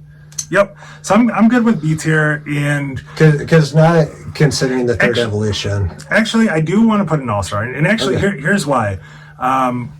Rhydon was actually the first Pokemon designed in the video game, or just conceptually designed in general as well too. Actually, no, I'm gonna move it to like high B tier because like I guess to that point, like it's an okay Pokemon. I do like the fact that it was like the first Pokemon design, so it has some like value on there as well too. So yeah, actually B tier for that reason, because not like super exciting from like the attacking or like video game card design, but interesting on that. Isn't he green in the first iteration of the cards? That's what I remember. That's a good question. Fact check us in the comments below. I'll bet money is green. All right, next up is Chansey. And I was about to say, I don't even see Chansey on our preliminary list, but you know what? It is what it is. And I agreed. Why do you believe Chansey's an all-star? Smash Bros. It comes out, it shoots the eggs everywhere. You get all those free items. He also, it's just a really strong card. It's probably one of the best or the best in the common like category of Pokemon, whatever the white one is called. Oh, you're talking about the why am I blanking on colorless? Yeah, there we go. Yeah, the white one. Yeah, it's colorless or normal. It's probably the best one. Normal for the video game. Yeah. Maybe Snorlax would claim that title, but definitely among the top. Yeah, agreed on that end. And if you go back, I think featured up here as well too. So so that Chansey right there was one of the iconic Chansey cards. If you did keep it in perfect condition as a 10, then you're a wealthy person. If you're us, me, you're not, which is fine. But point being is, yeah, the Chansey had a good attack back then. It's iconic for being tied to Nurse Joy and like healing Pokemon as well too. Yeah. So just like a very what's the right word? It's just a Pokemon that's very caring, altruistic. There we go. That's a good word to use, altruism. So with that said, Chansey, the Nurse Chansey, all-star iconic Pokemon. All right, so next up is Tangela. What a weirdo. We put Tangela in the strange category. Looks like spaghetti. Looks like spaghetti. It is spaghetti. It's blue. Shiny is green, which is fine. Like, nobody knows what Tangela looks like. But if you do Google what Tangela looks like without its vines, you'll be very disturbed. It's fan art, but it's very strange. It looks like Medusa. Like, you look at its eyes and turn into stone. So don't do it. Yeah. Well, I mean, okay. So next up is Kangaskhan. And we put Kangaskhan in the B tier. Yeah. Cool Pokemon. Really big. I feel like most Pokemon are small. But big, yeah, in Pokemon category, just looks cool. Yeah, and it's had some cool like rares in the card game. Had an EX back in the X and Y era, which was neat. Has that relation to Cubone potentially, and it's really one of the only. It's one of the few Pokemon that is like multiple beings as one Pokemon as is. So kind of cool on that end. Has a little bit of an aggressive attitude. Is named after the Emperor of like Asia back in the day, Genghis Khan. Horrible person. Terrible person, so maybe should be an abomination for that reason. I don't know, but cool Pokemon named after a terrible person. So, so B tier for Kangaskhan and the punches that it throws. Next up is the Seadra Horsey Line. We put that as a cool common. Absolutely nothing notable about this guy, but doesn't belong in Strain or Abomination. That's my opinion. Yeah, that's fair. And the one noteworthy thing about it is that it is tied to Misty as well too, especially Horsey. Cool. So it's gotten some love from Pokemon, especially for the Gen 1 side of things, but at the same time too, like you said, nothing notable about it. Shoots ink at people, that's about it. So and I think it doesn't have like a bubble attack, which like is surprisingly causes a lot of damage, but yeah, it can. And just bubbles. I think it lowers the attack of the Pokemon too, if I recall correctly. So to your point, or maybe it's defense, but it's one of the two. Next up is the Goldeen Seeking Line. Abomination. And reason that it's Abomination is, first of all, Goldeen is the worst Pokemon of all time. And what really dropped Goldeen's value is, on top of it never having any good cards, which so Gold actually like you threw the Pokeball in Melee, Goldeen would pop out and do absolutely nothing. Like it would just flop around and garbage. And go, Goldeen. Yep. So annoying. And then so that's all you really need to know. And then yep. All right, so Staryu, we put this in the B tier. I think that's a reach. I think that should be cool common, but I think Will can justify otherwise. Okay, so wait, hold on. Before he does, I think I know his logic. It's probably a cool Pokemon in the anime per some individual trainer, and I think it is a good presence in Pokemon Snap. So that's how I think he'll justify it. Yep, yeah, that's exactly it. Pokemon Snap was pretty cool because it would like circular float through the air, which was kind of cool. I like that aspect of it. Also, it was tied to Misty as well too. Shoots beams out of its like gem in the middle. Pretty cool. And on top of that, two other cool fun facts. One is that it has a cool shiny. I don't know if there's a way I can edit this and make it pop up, I will. But if not, is what it is. The other thing too is when you catch it in Pokemon Go, you actually get like additional Stardust. I don't remember how much off the top it is. It might be 750, but it's definitely more than 100. So there are some good aspects about Starmie on that end, and it does have a cool V card that came out a couple sets ago, which if your opponent throws too much energy on the board, can come in and molly off them pretty easily. Okay, I'm convinced. All right, Mr. Creep. I mean, Mr. Mime. I love him, but he does deserve to be in the strange tier. Yeah. Just because, like, first of all, you look at this, like, I mean, nothing wrong with people with balding heads, but once you, like, not only do, like, you do a reverse comb over, like, that's pretty weird as is. All it says is mime. Like, he's like a clown and a mime morph into one, and clowns are creepy. Yep. And on top of that, too, that potentially could be Ash's dad. What? Yeah. What? Yep. So what? So like, you know, Ash, you never know where his dad went, but he may have turned into a mime. So wow. Yeah. So how do you feel about that? I don't like it. He might even be an abomination at that point, just a poor father. But actually, there's other, but maybe not this specific Mr. Mime, but Ash's dad. Okay. Next up, he's a terrible card. 40 HP, 10 plus hit points. Good lord. That stinks. Next up is Scyther. All-Star. All-Star. All right. I don't know if this is one that we disagreed on a little bit, but I'll let you give the justification for it. He's just a cool Pokemon. I'm pretty sure in Pokemon Snap, he'd like shoot out and be really cool to take a picture of and what he would do. Even if he wasn't a holographic, like it was a really cool and exciting card. Yeah. And it even looks good. 70 HP, 30 hit points. Yeah, that's slash. It's just one of the coolest Leaf Pokemon, and it has 2 giant swords for hands. Yep.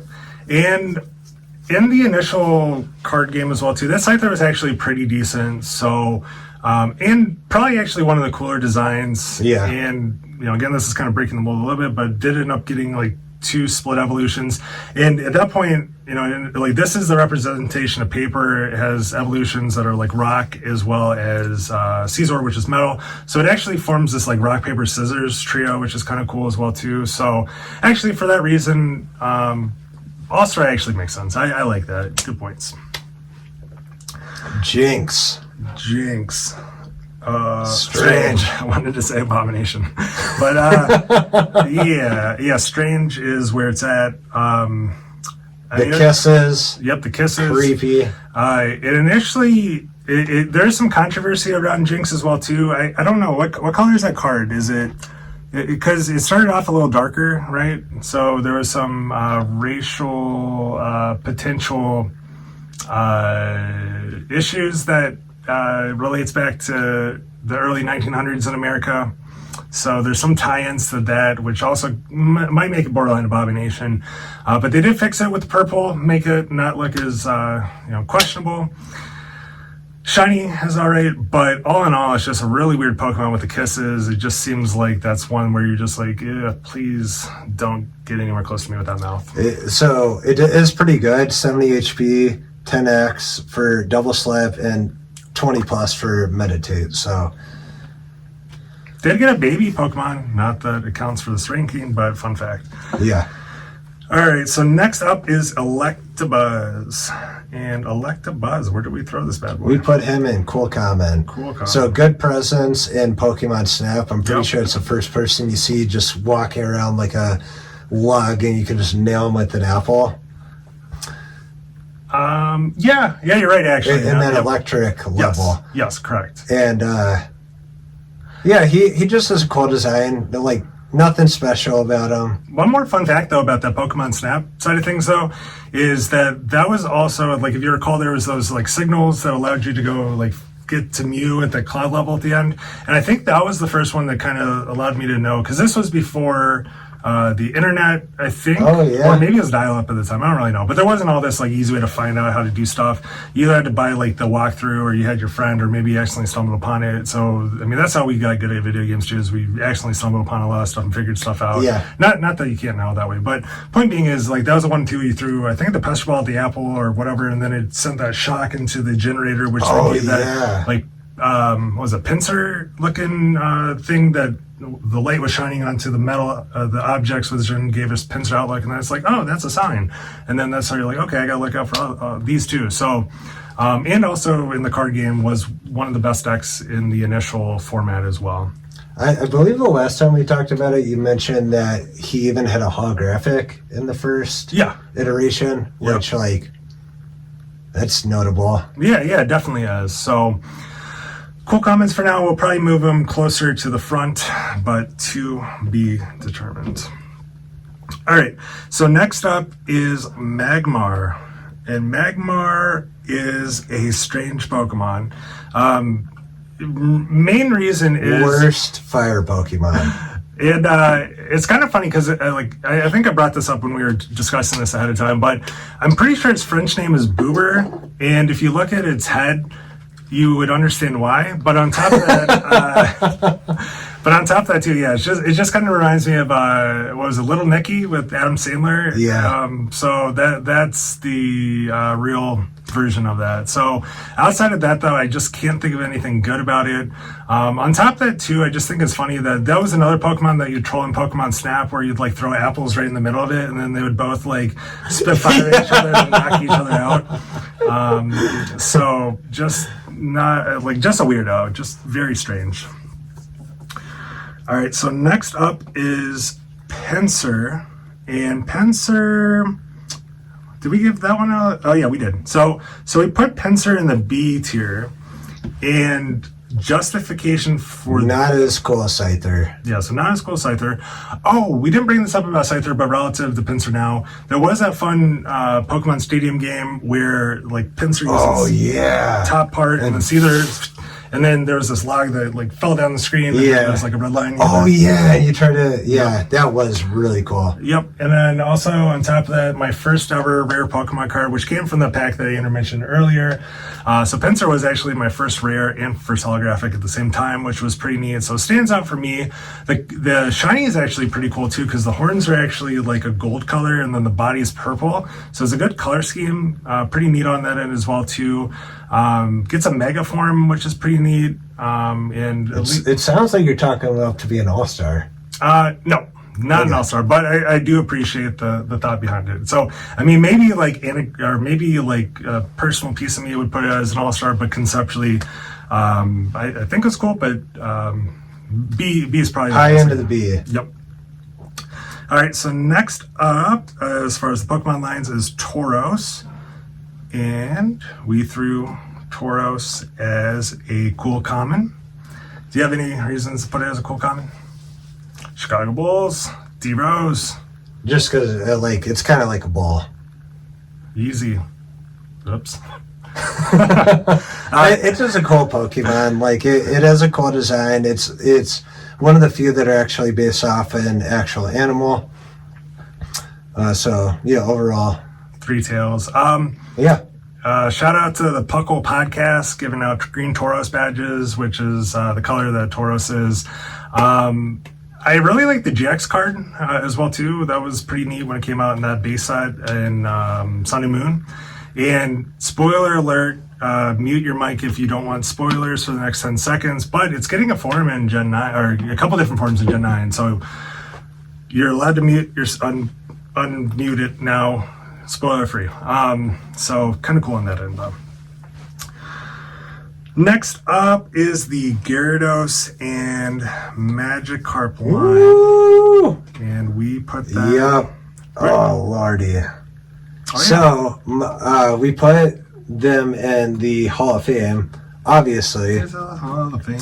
And we justified why Magikarp is not an abomination, because Gyarados is worth it. Yep, exactly. Because there's the temptation that, Magikarp could only use Splash, which is absolute trash because it couldn't do anything, right? Like, no damage, I don't think, at all. So it's kind of hard to evolve it as is, but if you, Splash and then switch and do something else, long story short, you can get the Gyarados. Gyarados is pretty neat, too, because it's, like a flying dragonish type deal thing, too. So despite it being a water Pokemon, it actually flies instead, which is kind of cool. Like, giant dragon, pops out of waterfalls. So and actually too, the lore behind Magikarp too is there's actually some Japanese folklore from a while back too, of I believe it's a salmon that goes up the stream and then goes to the top of the mountain and then turns into this giant dragon as well too. So there's some neat Japanese cultural relevance to like Magikarp turning into Gyarados. So definitely a Hall of Famer. Easily a Hall of Famer. Yep. So next up is Lapras. Hall of Fame. Hall of Fame. Just an absolute beautiful, majestic Pokemon. No, and also has a really cool presence in Pokemon Snap. Look at that. And holographic. Yeah, and one of Misty's favorites, I believe in Red and Blue, if I recall correctly, from like 20 years ago. When you did Surf, I'm pretty sure it did, like whatever Pokemon you were using did turn into Lapras for the surfing side of things too. Oh yeah, totally. Yeah. So I thought that was kind of cool, but outside of that too, it like swings for big damage in most instances, whether it's the cards or the game. I remember like back in the day too, we took that card the Ender had to like the hobby store, like, yeah, that's $15. Like that was some big money back then too. Yeah. So it was a neat card. People loved it. People still love it. I have a shiny Lapras in Pokemon Go. Do you have a shiny Lapras? No, I do not. But I do have more Lapras Pokemon cards than Andrew does. So. Yeah. Nerd, right? The shiny Lapras is purple. It looks really cool. Yeah, it definitely does. All right, so next up is Ditto. Where did we throw Ditto on the preliminaries? We put him... Oh, I see him. All-Star. Easy. Yep. Easy decision. Yeah. You got a Ditto, you got Charizard. So that's simple. Very true. Yeah, which is pretty neat on that end. Yeah, Ditto, yeah, to Andrew's point, Ditto can turn into any Pokemon. The anime episode was pretty notable too, because there was that one Ditto that tried its best to transform and then it would still have the Ditto face. And then on top of that, like later on in the card game, they made Dittos that looked like different, like Charmander, Squirtle, Pikachu, but it had like the Ditto face on it, so then therefore you knew it was the Ditto instead. So it's kind of cool that like even in the card game later on in the future, there was the shout out throwback to even that anime episode. And on top of that too, the shiny Ditto is a really pretty blue color as well too. I have one. I do not. I tried to get it off of him, and he wouldn't give it to me. And I traded him a shiny Squirtle. And what did I get? I got something cool though for it. I can't remember what it was, but I gave him a shiny Seawoodo, which we'll get in the. Seawoodo. Oh yeah, that's right. Yeah, I traded him that for the shiny Squirtle because Seawoodo is a cool card, but I love him. The shiny, I'd rather have a shiny Squirtle. Fair enough.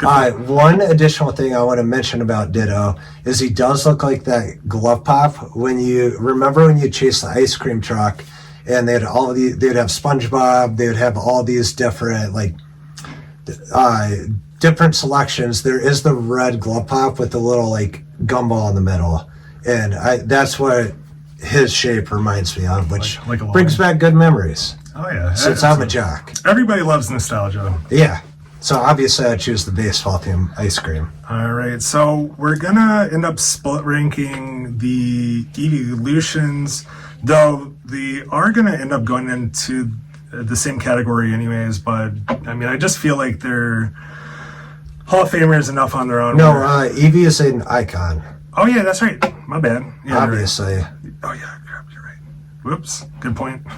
Let's see. So there's Vaporeon, Jolteon, and Flareon. So Daniel. Yep, there's Daniel. Maybe we'll get his insight on the third brother. The third brother doesn't like Pokemon, but that's okay. Still all about good vibes though. So with that said, Eevee being an icon, I'll let you touch on that because I feel like that would be something relevant for a Gen 1er. It's amazing. It can evolve into fire, water, electricity. They're just legendary Pokemon that starts with Eevee. And in Pokemon Go, it's not that hard to turn them into something sweet, and it's really cute. I think Will had mentioned there's multiple instances of Eevee being the face of Pokemon. Yep, which I'll touch on in a sec. Yeah, and Jolteon, Flareon, and Vaporeon, like, they're some of the coolest Pokemon in the game, so... Yeah, and... Eevee being the base, natural icon. Yeah, absolutely, and to that point, too, is the only Pokemon that evolves into 8 different types, so... that's where, too, it's just there's so much, like... so many different ways Pokemon can be creative with Eevee just to hit all the different types. So it's just a really neat gimmick that it already comes with.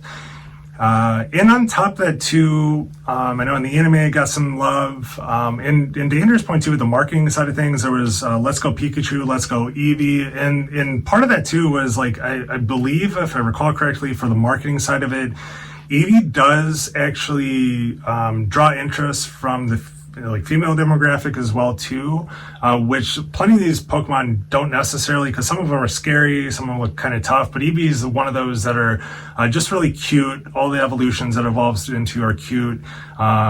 It's very gentle, soft-natured, so Eevee's a fan favorite purely for that reason, and the fact that it helps bring in some inclusivity to Pokemon, which is still a little bit more male-dominated, is pretty neat on its own on that end. And then from clap it out for Eevee. And then from also my niece's favorite Pokemon, which is kind of cool too. And on top of that, Vaporeon, Jolteon, Flareon, they're still people's fan favorites. I would argue these two of the coolest card designs in Gen 1. Like, look at that. Here's beautiful. The Vaporeon. Ooh. Yeah, sounds good. Yep. I only have the dark Vaporeon. But it's okay.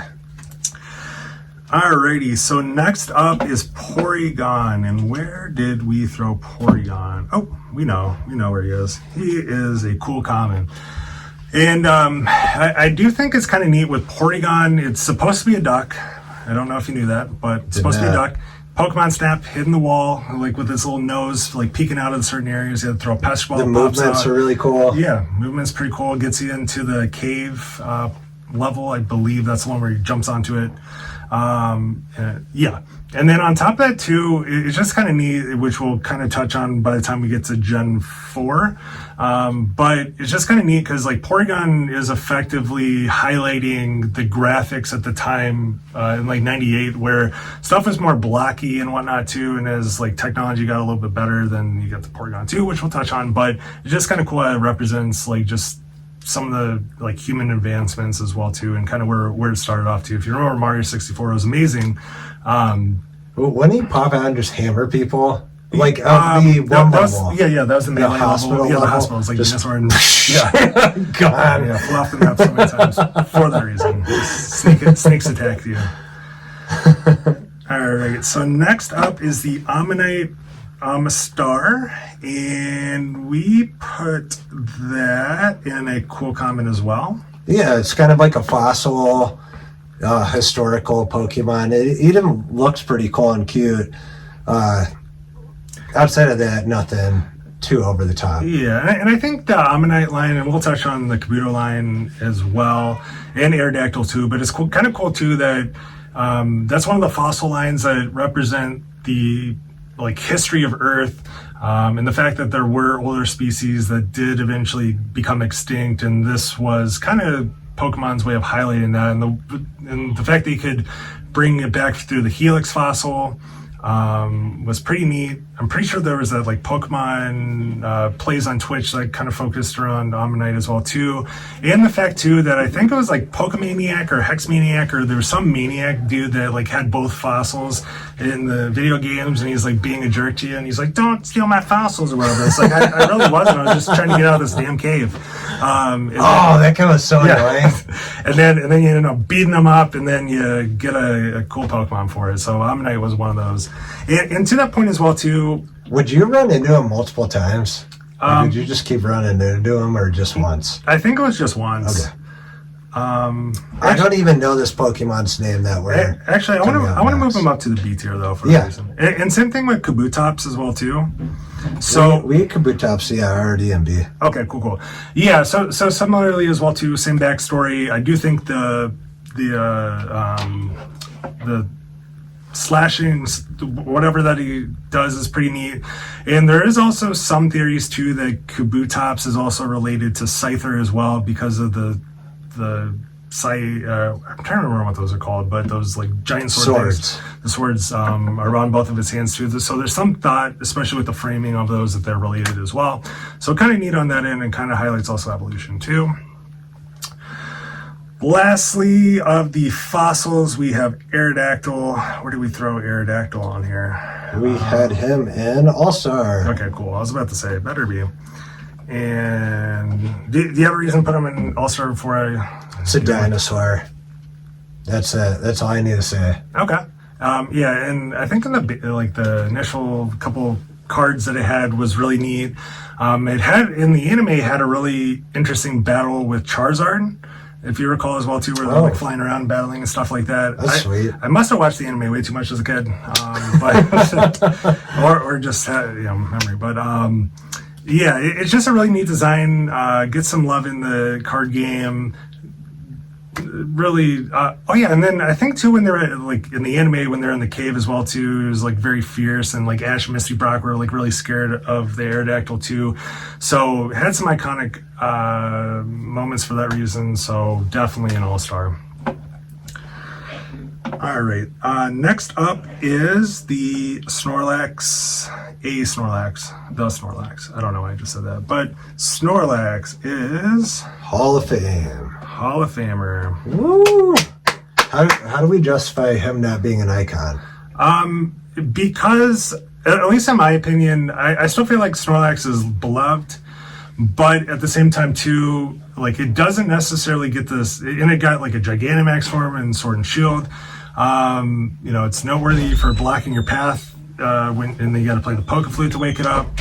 But at the same time, too, at least for me, I don't think it necessarily like is on the same level as like Venusaur, Charizard, Blastoise, Pikachu, Eevee from the standpoint of just like the love that the community of Pokemon gives. So I think that it is a Hall of Famer. Like people love him, but at the same time, not quite an icon. Yeah.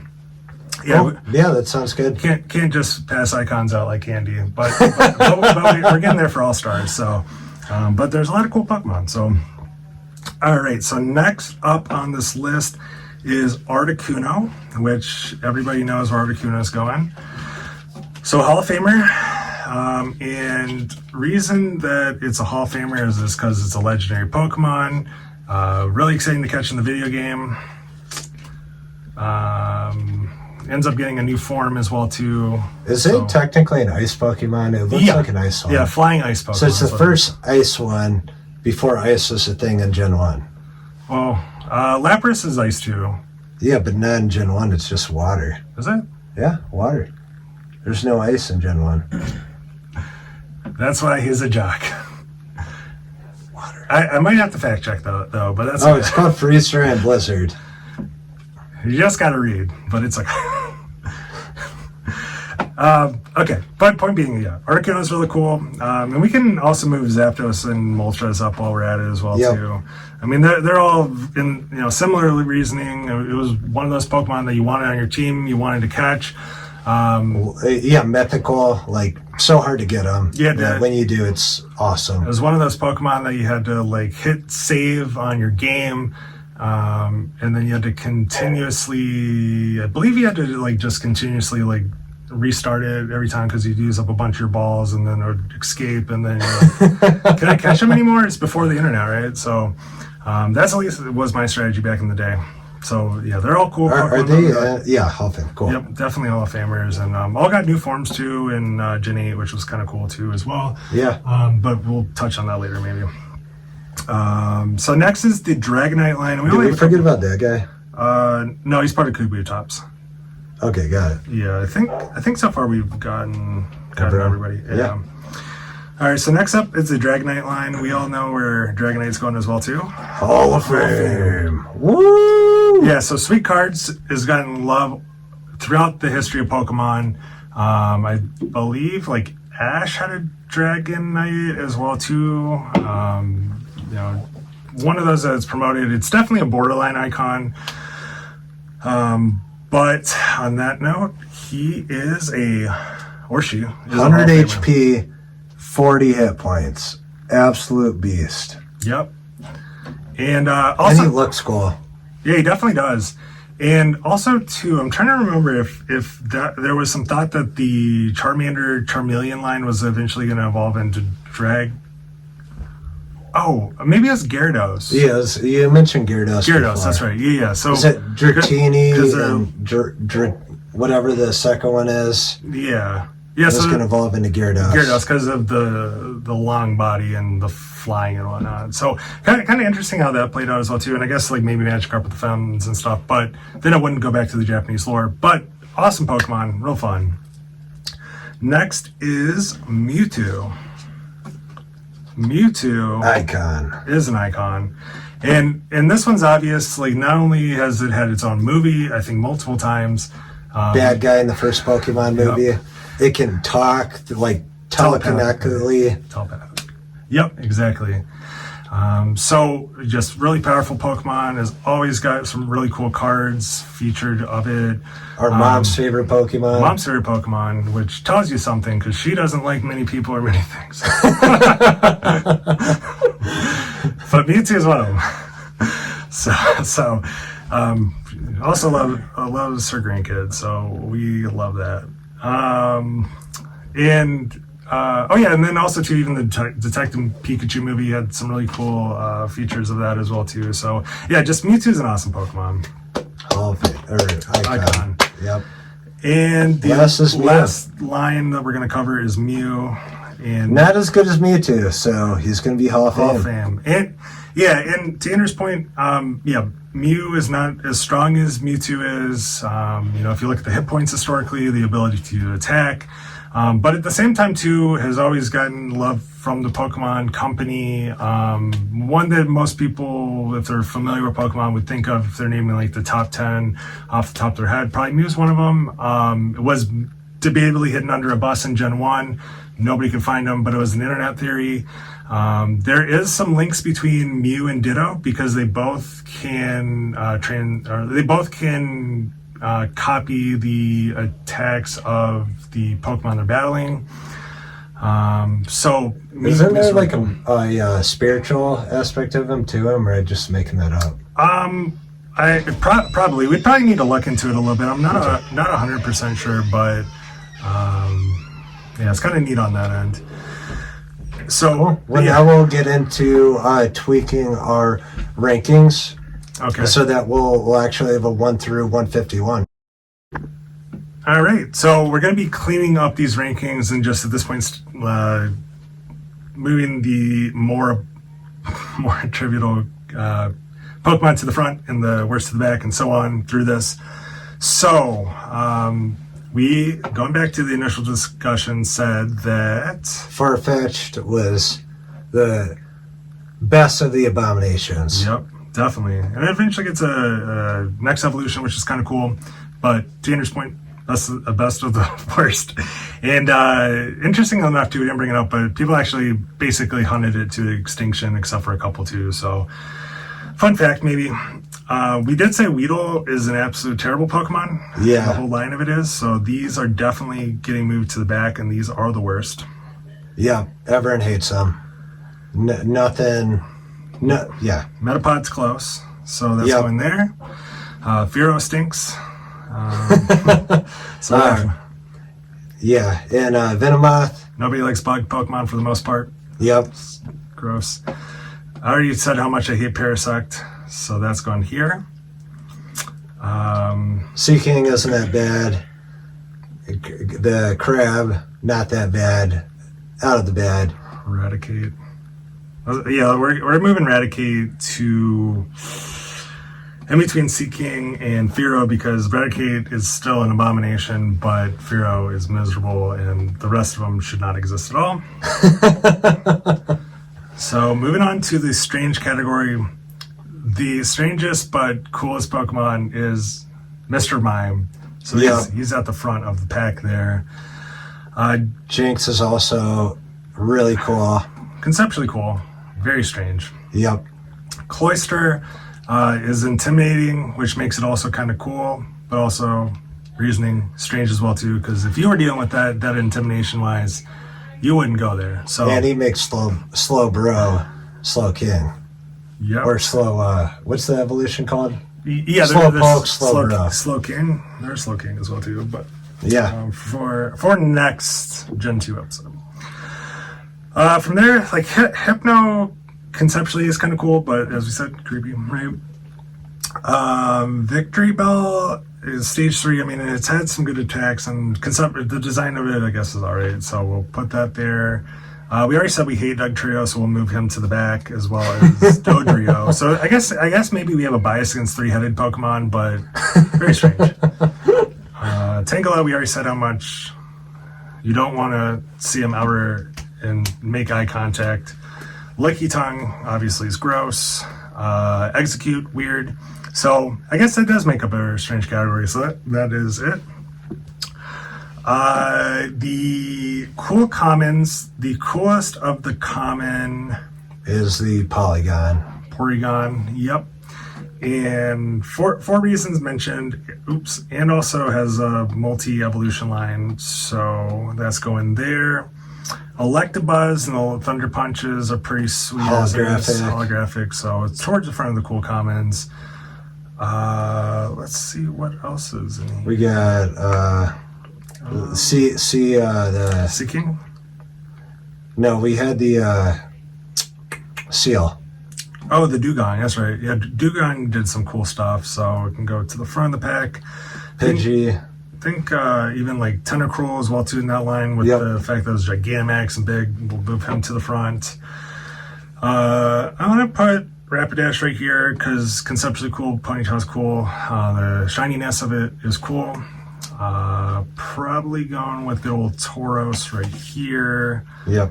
Marowak is also pretty interesting.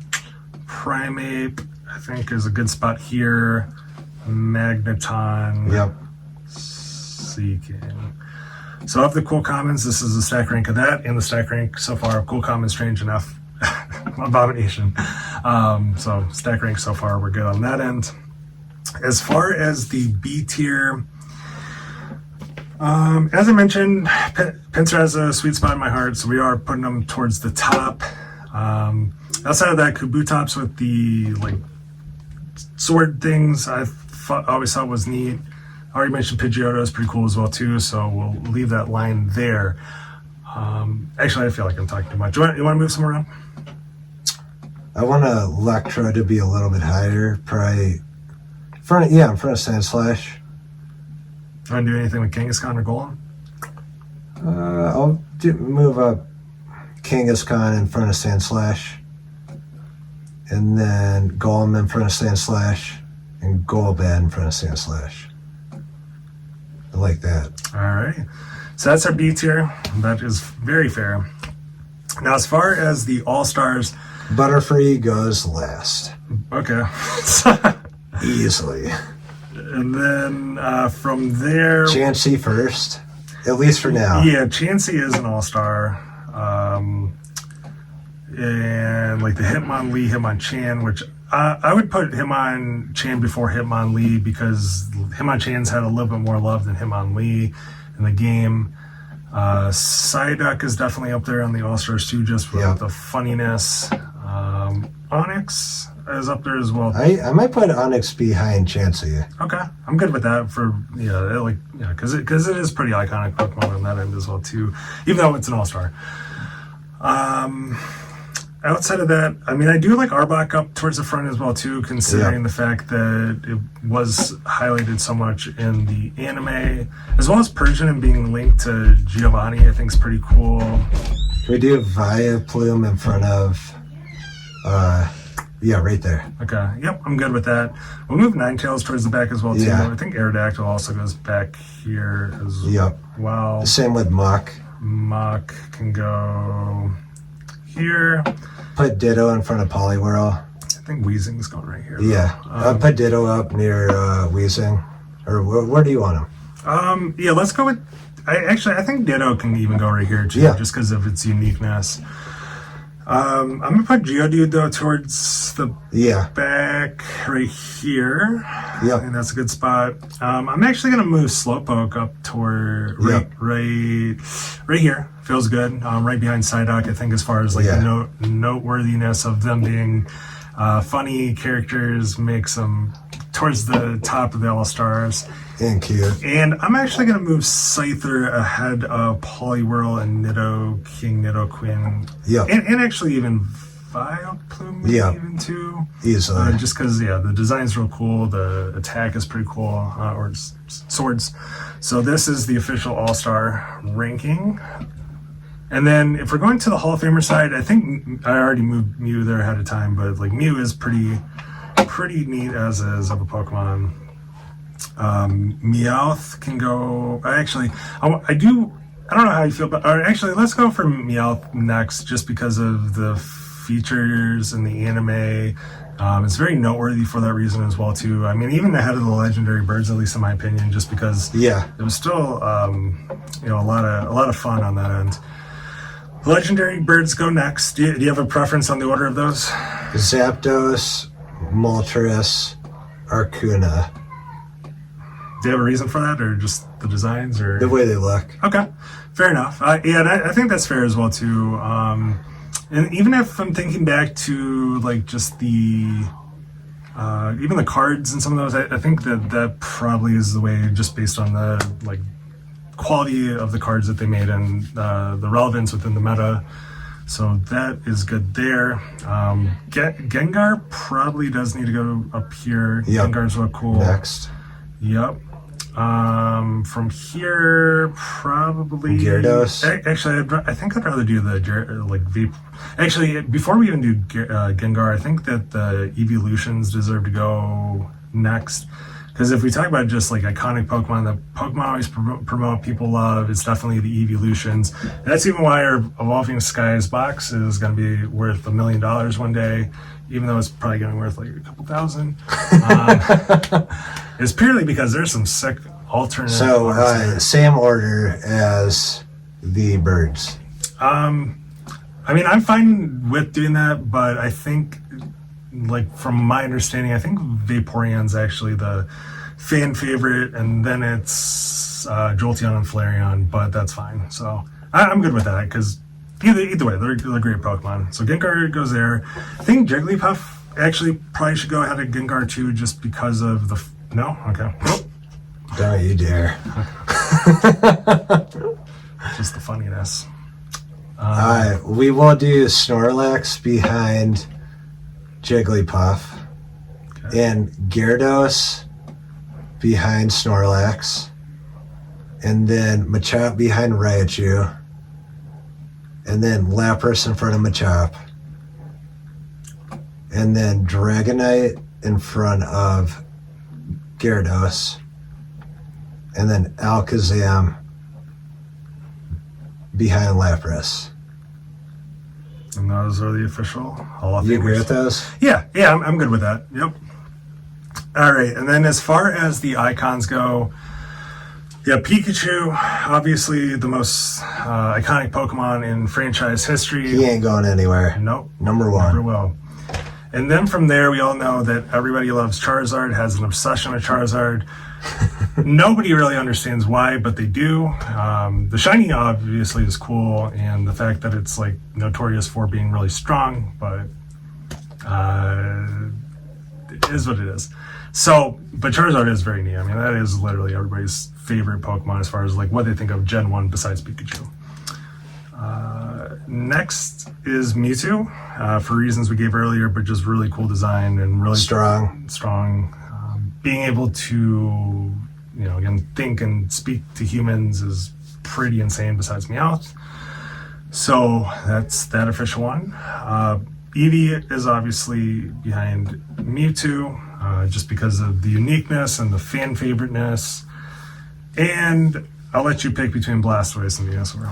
Well, I have the cold hard facts that when people chose the Pokemon in the Game Boy games, 46% Charmander, 30% Squirtle, 24% Bulbasaur. All right, so the fans spoke. Yeah.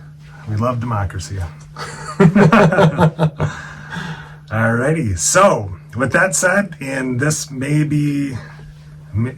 actually be the thumbnail like snippet right here, but this is actually that's not true, because then it gives away the answers and we don't want to do that. So but if you made it to this point in the video, we do really appreciate it. We love Pokemon. We're happy you do as well too. It's been really a fun aspect of my life and incorporation into just a nice hobby to get into. But yeah, this was a lot of fun. Got anything to add as well? Yeah, we're at the very end of this. I'm going to put together a specific rankings on having this chart on one side and then the actual 1 through 151 on the other side, so that you can just read through it if you want a quick overview or reference of our opinions on all of this. We're also going to have our dad go through this, because he'll be really funny to voice his opinion on the different Pokemon, just as an additional video and as a bonus at the very end of this. Yep, perfect. Are we putting that information in the comments below, or is it? It's going to be a part of the video. Okay, cool, perfect. So again, thank you for watching. Please like and subscribe for more Whale City content. There will be a Gen 2 ranking in the future, so if you like these, obviously good reason to do that. You can also comment with if you agree or agree or disagree. We apologize, sort of, if we called your favorite Pokemon an abomination, and you need to get a new one. So with that said, Will is a champion. Pokemon Go. Donkey D Dirt Nasty. And we are signing off as the official Gen 1 ranking from the OGs. Talk to you later.